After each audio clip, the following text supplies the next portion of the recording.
Assalamualaikum warahmatullahi wabarakatuh. Di sini saya akan mempresentasikan teknologi layanan jaringan mengenai standarisasi dunia. Yang pertama, apa tujuan dari penggunaan standarisasi aturan dalam media komunikasi atau yang dikenal sebagai protokol? Di sini saya akan menjelaskan apakah protokol itu. Protokol adalah aturan-aturan atau tata cara produser yang mengatur sistem operasi alat-alat yang digunakan dalam komunikasi data. Protokol diterapkan dalam komunikasi data untuk menghasilkan komunikasi yang efektif.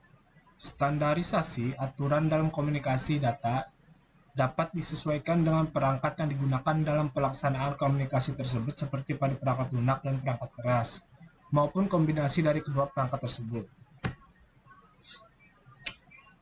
Selanjutnya, informasi umum dan standarisasi yang mereka keluarkan dari beberapa organisasi. Standarisasi di bawah ini antara lain, yang pertama, ITU atau International Telecommunication Union. ITU adalah sebuah organisasi internasional yang didirikan untuk membakukan dan meregulasi radio internasional dan telekomunikasi. ITU didirikan sebagai International Telegraph Union di Paris pada tanggal 17 Mei 1865. Tujuan utamanya meliputi standarisasi, pengalokasian spektrum radio, dan mengorganisasikan perjanjian rangkaian interkoneksi antara negara-negara berbeda untuk memungkinkan panggilan telepon internasional. Bidang standarisasi telekomunikasi atau ITU mengkoordinasikan standar untuk telekomunikasi dan teknologi informasi komunikasi seperti X506 untuk keamanan cyber, Y3172 untuk pembelajaran mesin, dan H264 atau MPIJ 4 AVC untuk kompresi video antara negara anggota, anggota sektor swasta, dan anggota akademis. ITU adalah salah satu dari 3 sektor atau divisi atau unit dari International Telecommunication Union. Yang kedua, IEC atau International Electronical Commission. IEC adalah suatu ornob standarisasi internasional nirlaba yang menyiapkan dan mempublikasikan standar internasional untuk semua teknologi elektrik, elektronika, dan teknologi lain yang terkait, yang secara kolektif dikenal dengan elektroteknologi. Standar IEC meliputi berbagai teknologi dari pembangkitan, transmisi, dan distribusi listrik hingga perlengkapan rumah tangga dan perlengkapan kantor, semikonduktor, serat optik, baterai, tenaga surya, nanoteknologi, dan tenaga air laut, serta berbagai hal lain. IEC juga mengelola skema penilaian kesesuaian yang menyatakan apakah suatu perangkat, sistem, atau komponen sesuai dengan standar internasional. IEC menerbitkan standar bersama dengan IEE dan mengembangkan standar-standar bersama dengan ISO dan juga ITU. ISO atau International Organization for Standardization. ISO adalah Badan Penetapan Standar Internasional yang terdiri dari wakil-wakil dari Badan Standarisasi Nasional setiap negara. Didirikan pada tanggal 23 Februari tahun 1947. ISO menetapkan standar-standar industrial dan komersial dunia.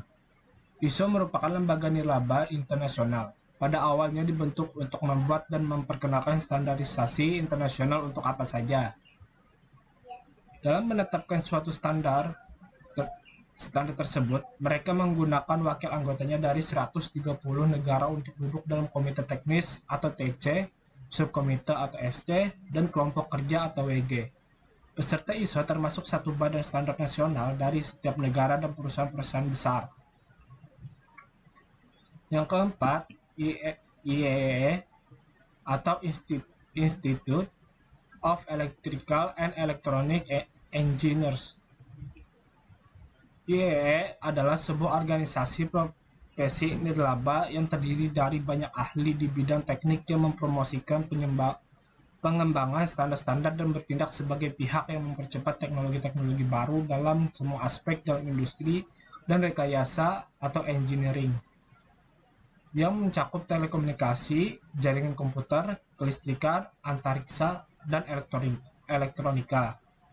Pada tahun 1980, bulan 2, IEEE menciptakan sebuah anggota yang mengurus standarisasi LAN atau Local Area Network dan MAN Metropolitan Area Network. Anggota ini dinamakan sebagai 802, angka 80 menunjukkan tahun, dan angka 2 menunjukkan bulan dibentuknya kelompok kerja ini. Kelima, ANSI atau American National Standard Institute.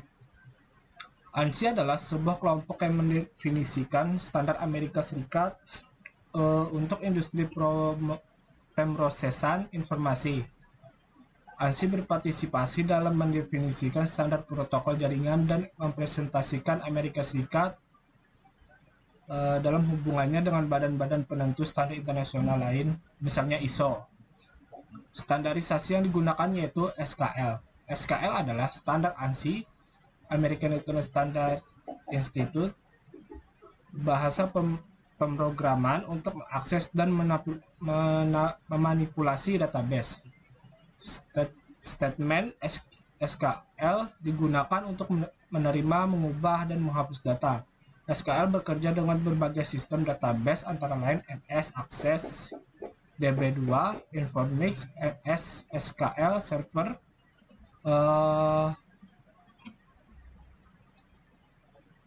Oracle, Sybase, dan lain-lain.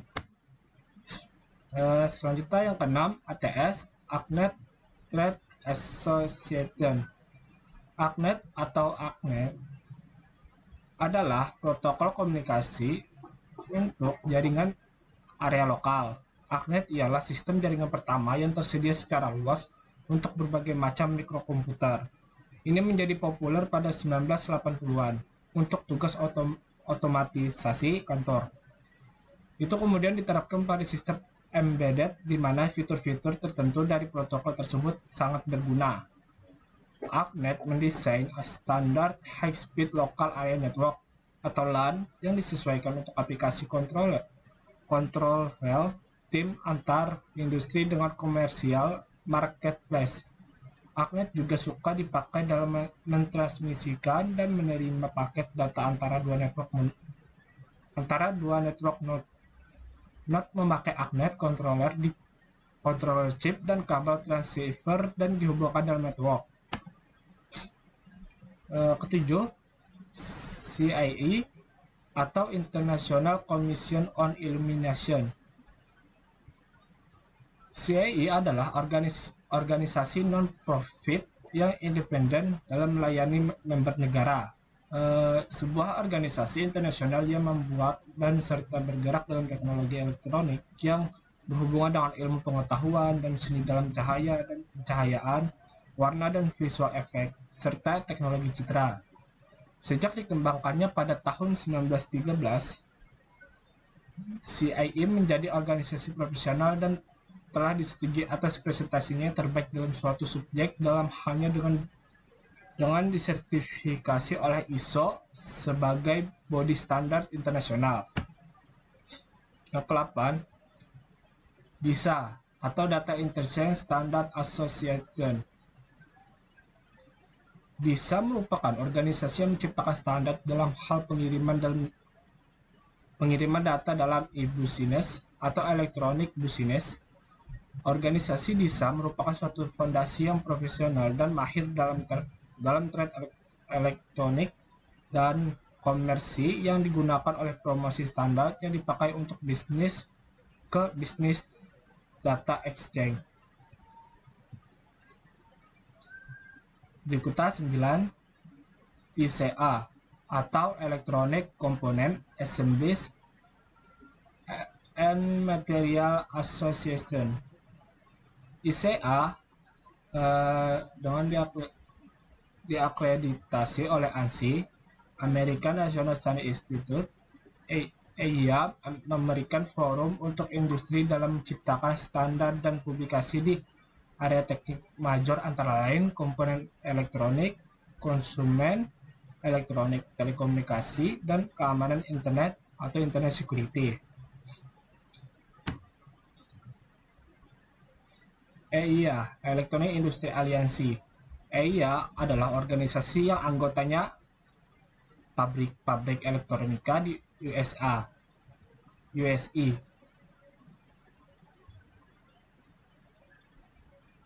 Pada bidang telekomunikasi, EIA mendirikan Technical Committee TR30 1962 untuk pengembangan standar-standar interface perangkat tambahan dari data terminal equipment, DTE, seperti port komputer dan data communication equipment (DCE), seperti modem.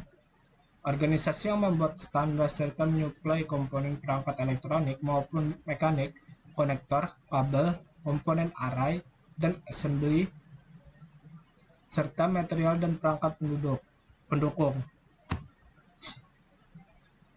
Berikutnya 11 ECMA atau European Computer Manufacture Association. ECMA, organisasi Eropa, mengeluarkan standar dalam sistem, teknologi, dan informasi. Standarisasi dalam ECMA Script, sebuah standar yang mengelola JavaScript. Selanjutnya 12, ETSI atau European Telecommunication Standard Institute. ETSI adalah organisasi yang menciptakan standar untuk informasi dan teknologi komunikasi termasuk mobile, radio, broadcast, internet, dan beberapa area lainnya. ETSI diakui oleh Official Standard Organisasi Eropa oleh European Commission atau IC dengan meningkatkan nilai guna akses dalam kawasan Eropa. ETSI mengembangkan standar dan teknologi global utama seperti GSM, Tetra, 3G, 4G, 5G, dan DECT. 13.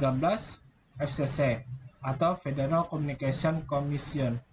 FCC adalah organisasi yang bergerak di bidang pertelekomunikasian. Organisasi dalam hal penggunaan sinyal atau frekuensi radio yang digunakan dalam teknologi wireless. FCC bertanggung jawab untuk mengatur segala jenis penggunaan perangkat telekomunikasi, baik yang menggunakan radio, televisi, wire, satelit, dan kabel. Ke-14, IETF atau Internet Engineering Task Force. IETF, organisasi yang berwenang dan bertanggung jawab urusan mengatur dan menetapkan protokol-protokol yang digunakan di internet. IETF mempelajari masalah-masalah teknik yang terjadi dalam jaringan komputer dan internet, dan kemudian mengusulkan solusi dari masalah tersebut kepada IABA atau Internet Architecture Board. 15. INCIT atau International Committee for Informasi Teknologi Standar.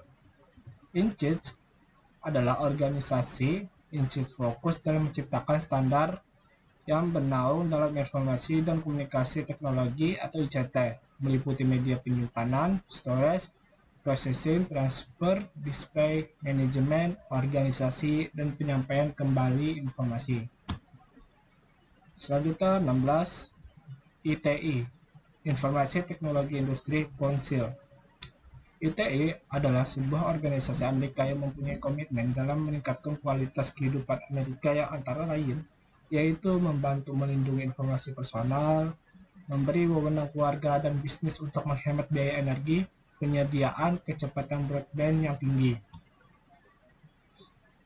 17. TIA, Telecommunication Industry Association. TIA suatu organisasi terpisah yang diakui oleh ANSI dan bekerja sama dengan Asosiasi Industri Elektronika atau EIA Organisasi standar TIA menciptakan standar yang meliputi radio private, mobile, atau biasa yang digunakan oleh pihak keamanan baik tentara maupun polisi. Menara antena, satelit, PEMSIS, kabling, atau koper maupun fiber, sistem komunikasi mobile, mobil multimedia multicast, healthcare, dan lainnya. TIA mespesifikasikan subnetwork Dependent Converged Protocol atau SDNPC untuk paket-paket service GPRS 136. Contohnya standar TIA 568A-B. 18. CAN atau CENELEC atau European Committee for Electronical Standardization atau European Committee for Standardization. CAN atau CENELEC bertanggung jawab atas standarisasi Eropa di bidang teknik elektro bersama dengan ETSI telekomunikasi dan CEN bidang teknis lainnya, membentuk sistem Eropa untuk standarisasi teknis standar yang diselaraskan oleh badan-badan ini secara teratur diadopsi di banyak negara di luar Eropa yang mengikuti standar teknis Eropa. Meskipun CENELEC bekerja sama dengan Uni Eropa, itu bukan lembaga Uni Eropa. Namun demikian standarnya adalah standar IN, EU, dan EEA. Berkata peraturan EU 1025 atau 2012, CENELEC didirikan pada tahun 1973. Sebelumnya ada dua organisasi yang bertanggung jawab atas standarisasi elektronik, CENELCOM dan CENEL. CENELEC adalah organisasi nirbaga di bawah hukum Belgia yang berbasis di Brussels. Anggotanya adalah Badan Standarisasi Elektronik Nasional di sebagian besar negara Eropa. Selanjutnya, informasi 7 buah layar OSI. Fungsi utama masing-masing 7 lapisan atau layer, contoh protokol dan kegunaan protokol pada ketujuh lapisan layar di bawah ini. Di sini saya akan menjelaskan apa itu OSI layer. OSI layer adalah model referensi yang diciptakan dari sebuah kerangka yang bersifat konseptual. OSI layer ini memiliki 7 model layer, yaitu application, presentation, session, transport, network, data link, physical layer. Untuk setiap model layer mempunyai level dan fungsinya masing-masing, yaitu cara kerja pengiriman dan cara pengiriman dari setiap model dilakukan secara berurutan. Yang pertama, physical layer, yaitu lapisan ke-1.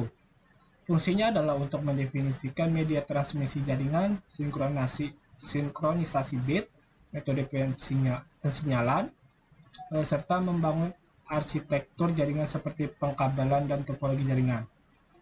Pada tahapan atau level ini juga mendefinisikan mengenai bagaimana sebuah NIC atau Network Interface Card dapat berinteraksi secara langsung dengan media kabel dan perangkat radio. Untuk setiap pengiriman, data melalui tiap layer dapat dianalogikan seperti Anda mengirim surat. Contoh protokol pada physical layer yaitu Ethernet, USB, Bluetooth, IEEE 802.11. Yang kedua, data link layer, yaitu lapisan kedua. Pada data link layer memiliki tugas untuk menentukan setiap bit data dikelompokkan menjadi format yang disebut dengan frame. Pada level ini juga terjadi koreksi kesalahan, flow control, pengalamatan hardware atau perangkat keras seperti halnya pada MAC address, media access control address, serta menentukan bagaimana perangkat jaringan seperti hub, repeater, bridge, dan switch pada layer 2 dapat beroperasi. Untuk spesifikasi, IEEE 802 dapat membagi tingkatan menjadi 2 level, yaitu lapisan media access control atau MAC dan lapisan ke link control atau LLC. Contoh protokol pada link layer itu yaitu Ethernet Point-to-Point Protocol atau PPP, High Level Data Link Control atau HDLC, Frame Relay, dan Asynchronous Transfer Mode atau ATM. Yang ketiga, network layer lapisan ketiga. Tugas dari network layer adalah membuat header untuk paket yang berisi informasi IP, Internet Protocol, baik IP pengiriman atau IP tujuan data. Pada suatu kondisi, network layer juga melakukan proses routing melalui interlocking dengan menggunakan bantuan router dan switch pada layer 3.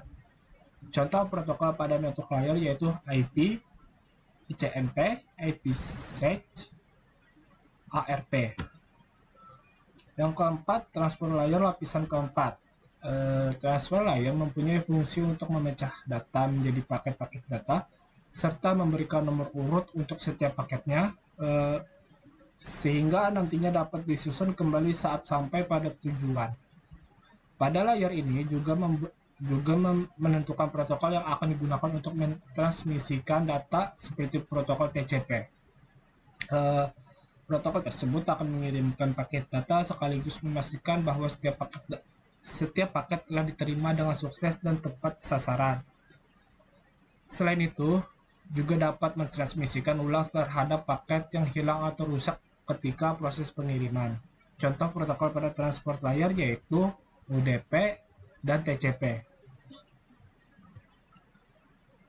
Yang kelima, session layer yaitu lapisan kelima. Session layer merupakan lapisan yang berfungsi untuk mendefinisikan bagaimana sebuah koneksi dapat dibuat, dikelola, dan dikembangkan. Contoh protokol yang berada pada session layer adalah NVS, SMB, RTP, dan lain-lain. Contoh protokol pada transfer layer yaitu NetBIOS, PPTP. Yang keenam, presentation layer yaitu lapisan ke-6. Lapisan yang ke-6 adalah presentation layer di mana mempunyai fungsi untuk mentranslasikan format data yang akan ditransmisikan oleh aplikasi melalui jaringan ke dalam format yang dapat ditransmisikan oleh sebuah jaringan. Pada layar ini, data juga akan terenkripsi dan dekripsi melalui sistem.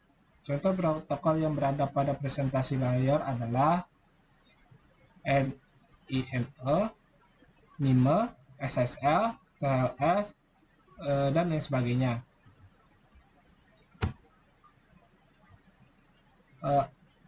Yang ketujuh, aplikasi layar lapisan ketujuh yaitu lapisan yang terakhir. Aplikasi layar adalah lapisan yang menjadi pusat. Maaf, ini belum lapisan. Betul, ini lapisan terakhir. Aplikasi layar adalah lapisan yang menjadi pusat center terjadi suatu interaksi antara penggunaan atau end user dengan aplikasi yang bekerja menggunakan fungsionalitas sebuah jaringan. Selain itu juga mempunyai fungsi untuk melakukan konfigurasi mengenai bagaimana cara aplikasi dapat bekerja menggunakan resource jaringan, dan kemudian dapat memberikan pesan saat terjadi sebuah kesalahan pada proses pengaturan jaringan. Contoh beberapa service atau protokol yang berada pada aplikasi layar adalah HTTP, SMPTP, FTP, dan lain-lain. Contoh protokol pada transport layer yaitu HTTP, SMTP, FTP, SNPM, Telnet, DNS, NFS, DHCP. Mungkin sampai sini presentasi dari saya. Jika ada kesalahan kata mohon dimaafkan. Sekian, terima kasih. Wassalamualaikum warahmatullahi wabarakatuh.